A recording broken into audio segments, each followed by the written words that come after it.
uri fiance?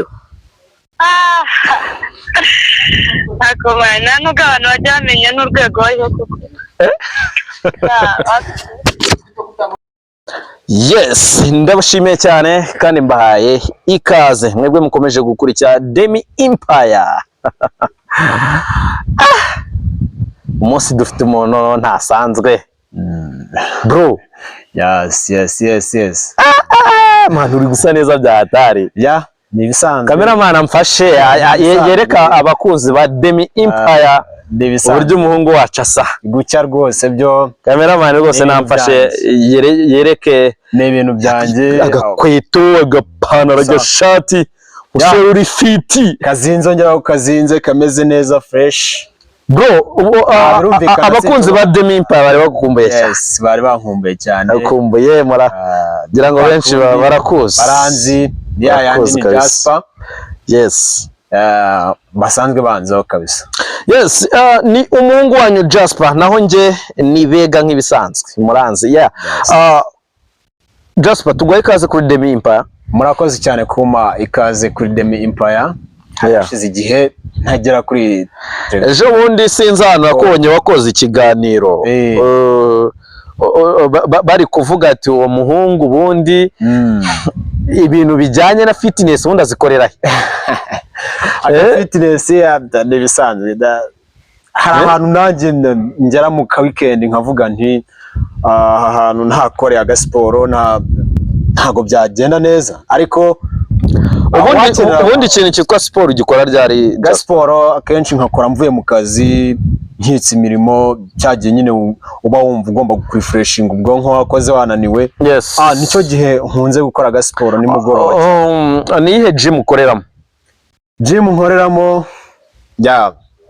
urabona ejo bundi nakubonye uri hariya Silent Hotel hariya ruguru muri Silent Hotel. Sinzi niba ndari byo arimo cyangwa ari wasohotse bisanzwe. Nayo nasohotse bisanzwe, ariko urabona hari hafi ya Silent hari kandi ka gym, hari aka gym gahari. Umuntu yatuje yumva ameze neza niho akenshi nkunze kujya kuruhukira nkajya mu ka gym nkagakora bisanzwe.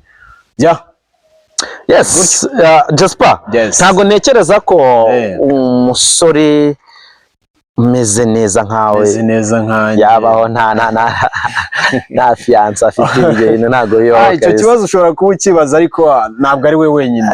Ntago ari nyine ukibajije cyane ko ejo bundi hari umufana ushobora kubona akavuga ati umutipe mbaye mfite byinshi nganira nawe byaba ari sawa cyane bitewe n'uburyo ugaragara neza, usore fit kabisa, usa neza. Fitness urabona ko ni nziza. Ubundi Jasper, umukunzi wawe uri proud yiwe? So mvuze byinshi, kuba proud abinarenze kuba proud ya fiance wanjye cyangwa se umuntu turi muri relation. Babigoye kugira ngo bumvishe umuntu ko uri proud ye, cyangwa se abantu bumvishe ko hari uwo ushobora kuba uri proud, utewe ishema no kuba ari wawe, cyangwa se ufite ishema ry'uko uri kumwe nawe. Ntewe ishema nawe cyane kandi cyane. Yes, utewe ishema nawe, ariko se wowe ubundi we wizeye ko atewe ishema nawe? Ndabyizeye cyane. Ndagira ngo umfashe nge Jasper anyandikire hano nimero z'umukunzi we, nge ndebe ese koko umukunzi wawe niba ari proud yawe tubyumve. Nyandikira hano, iyo nimero. Icyo nzi nuko nyandikiramo nimero mereza hano twereke abakunzi ba Demi Empire niba koko fiance wawe ari proud yawe. 07 avese kandi utatuma bamukwiba uwizi vuga zande. Reka nzishyiremo mu ibanga kugira ngo abakunzi ba Demi Empire bacyasa badukurikiye bataza kuba banazifata. Ntawamenya. Yes, niyo ngiyo niyo. Reka nge iyi nimero nyihamagare muceceke. Ceceka nge nyihamagare numve. Twumve ibyo atubwira, twumve nimba koko fiance wawe ari proud yawe. Sibyo? Katwumvisha abakunzi.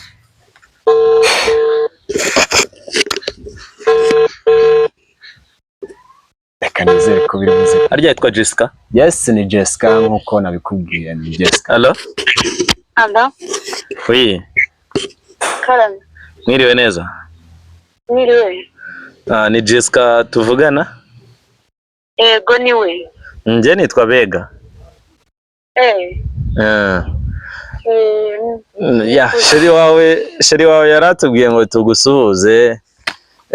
Jasper uramuzi? Jasper? Yes, Jasper. No. Ntabwo Jasper umuzi? Jasper? Yes, Jasper. Okay, ndamuzi.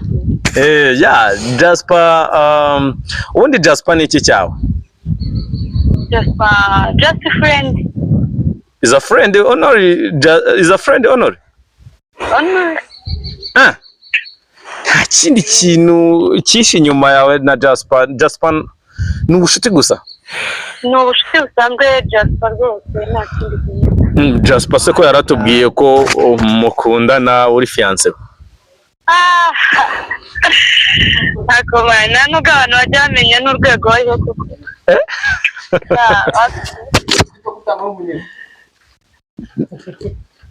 Niko? Ngo ntabwo ari fiancé wawe? Reka Jasper mufata nk'inshuti yanjye nta kindi duhuye. Ngari kwikina? Arikina cyane ahubwo mumubwire ko zose ibyo bintu atari. Mani mwagiye mureka gukotoza abantu? Oya nako reka tujye tuvugisha ukuri, ntabwo rwose Jasper ari boyfriend wanjye. None se basi twamuguha mukavuga naho gato? Nta kibazo. Kiradufashe uvugisho. Babe.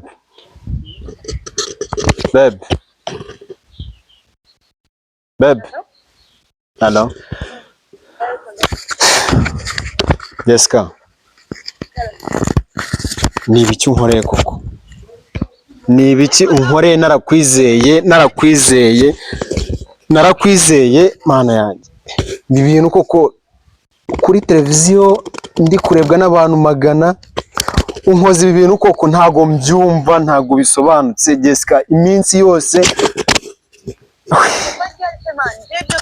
iminsi yose twamaranye umbeshyi umbwira ko Jessica ntago nabyumva. My godness, I can't understand. I can't.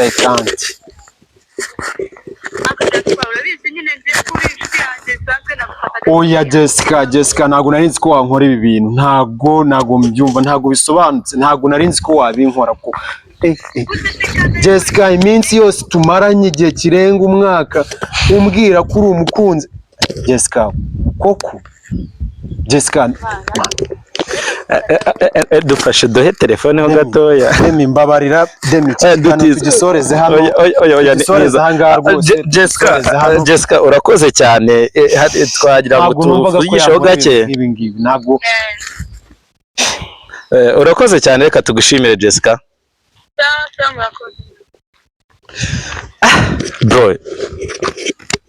Bro Demi mbabarira iki kiganiro tugisoreze hano. Tuzagisubukura ikindi gihe. Man, ko bibaye danger man. Bro man, ko bibaye danger. Jessica nizeraga imyaka yose tumaranye, igihe tumaranye. Man bro, abantu mwe rero mukurikiye Demi Empire murabona ibintu byakaze. Mwana mwatubwije ukuri nimba mudukunda mani, mukareka kutubeshya. Reba mutipe kuna abahenda gaca. Bro kwari danje man, tipe ukuntu twari dutangiye ikiganiro twimereye neza, none ndebera ibyo badukoreye.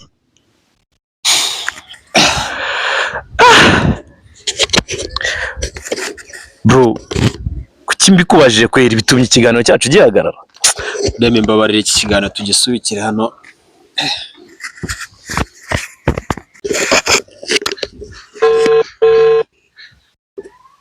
reka nizere ko biri buze. Harya yitwa Jessica? Yes, ni Jessica nkuko nabikubwiye, ni Jessica. Hello? Hello? Oui. Karame. Mwiriwe neza? Mwiriwe. Ni Jessica tuvugana? Ego niwe. Nje nitwa Mbega.